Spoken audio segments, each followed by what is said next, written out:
Hello everyone, hope you're all having a good day. This is probably the final episode of the whole hibernation series. The last one was, do turtles need to hibernate in order to survive? And the answer was no, individually they do not. The question today is, do turtles need to hibernate in order to breed?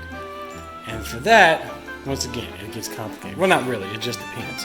But first, cute baby turtles. Everybody loves baby turtles. So these aren't really babies anymore. They're about 7 months old. These Canixies rosa. Just a difference between 1 year or 7 months and then 1 year. These guys are freaking huge. Look at that. Look how pretty that pattern is. These Canixies are just really nice animals, and this is hefty right here. And they're pointed, right? That edge on there, that gives them some protection. That is pointed. You can cut yourself on those. But we'll put that one back.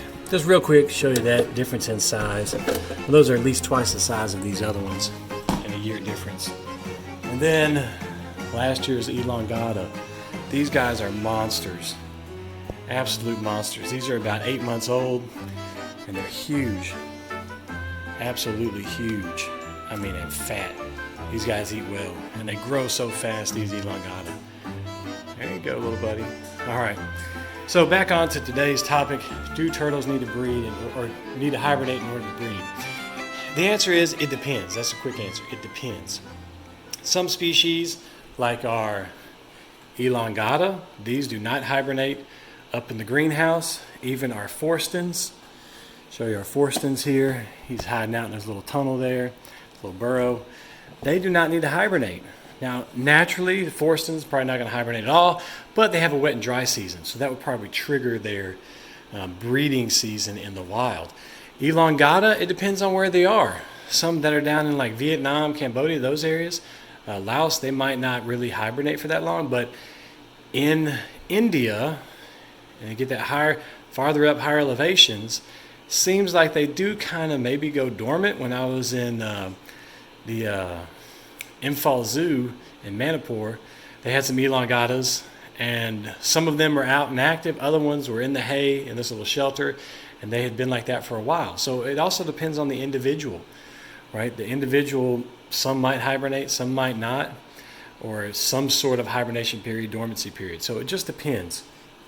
But some species seem to need to have that period of dormancy in order to breed.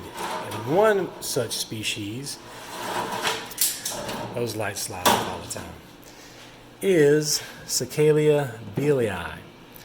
All right, so we have, where is it? There it is. So the Cicalia beals, a beal's-eyed turtle, these seem to need to breed. I mean, have hibernation in order to breed. So we had the parents of this one up in the greenhouse for like 2 years. It doesn't ever get cool in the greenhouse.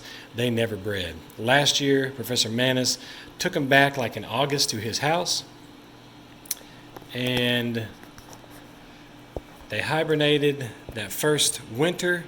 The next spring, they laid eggs, 3 eggs, and all 3 of them hatched out. So these need hibernation, and I've seen that in China as well.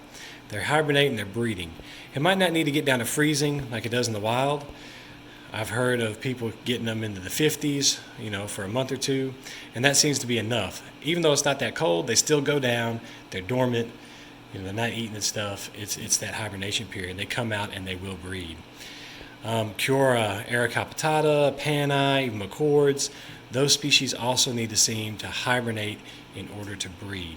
So even though the individual turtle might not need to hibernate in order to survive and live a happy life, the species as a whole might need to hibernate in order to survive, right? Some species don't hibernate, they don't breed. Well, if you're not breeding, you're not going to survive as a species.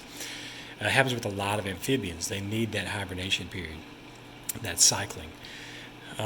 So even though the individual might not need it to survive, a species might need it in order to survive, because if they don't get that hibernation, they won't breed. So that's kind of an interesting fact, the difference between an individual and what they need to survive versus a whole species and what they need to survive. All right, so just a short video talking about, do turtles need hibernation in order to breed, and it depends on the species. Some species like this beals seem to need to have hibernation to breed. And if you've bred beetles without hibernating, any dormancy, let me know, because all the ones that I know of, they put them down. They let them get cold. Maybe not so much for Cicalia, but even Cicalia in Vietnam, right now, they're probably just coming out of their hibernation. Even in Hainan, in the late December and January, the middle of the winter, they don't seem to be active. They seem to kind of go down and go dormant. All right, that's all for today. Hope you all enjoyed it, and we'll see you next time.